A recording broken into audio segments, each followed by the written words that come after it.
Bwana, hii Feb imekuwa noma. Yaani ati January ni stress ya pesa, February ni stress ya mapenzi. Babe.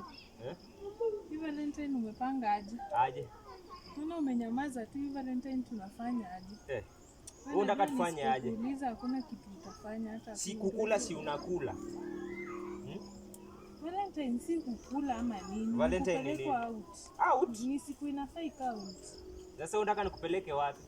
Nipeleke out, nipeleke hata swimming, twende hata vacation. Washa nipeleka vacation. Vacation ya watu wenye wameshafanya harusi wanaenda vacation. No Valentine kwangu. Kama wewe unataka Valentine, tafuta huko mtu mwenye atakupeleka Valentine. I'm not the Valentine yengi kwa hii kijiji. Kwani wanaume wote watapeleka mademu zao Valentine? Wote wenye najua wanapeleka. Haya, wacha hao wapeleke. Sasa mimi nini nitafuta mwenye ananipeleka? Sijasema utafute mwenye anakupeleka, nimekuambia tu hakuna Valentine kwangu. Na sasa wewe utaki, mimi nataka tufanye aje? Wewe utaki, mimi nataka tufanye aje? Enda kwenyu, tutarudiana tarehe 15 after Valentine. Sawa, acha niende nitafute mwenye atanishughulikia. Kwenyu si utafute mwenye atakushughulikia. Huko kwetu mahali naenda kutafuta mwenye ananishughulikia. Valentine siwezi kaa hapa nikimevya. I will call you on 15th early in the morning.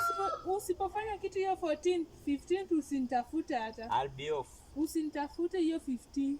Sasa hii watu wanang'ang'ana huku hivi. January pesa hakuna, February ati Valentine. Valentine ndio kuniambia nini? Kitu ya siku moja peke yake. Siku moja hivi na inaisha.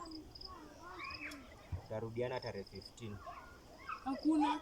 Kama ufanyi kitu hivi Valentine hakuna kurudiana, usinitafute. Na mimi nimeenda. Sawa. Safe Jani Mases.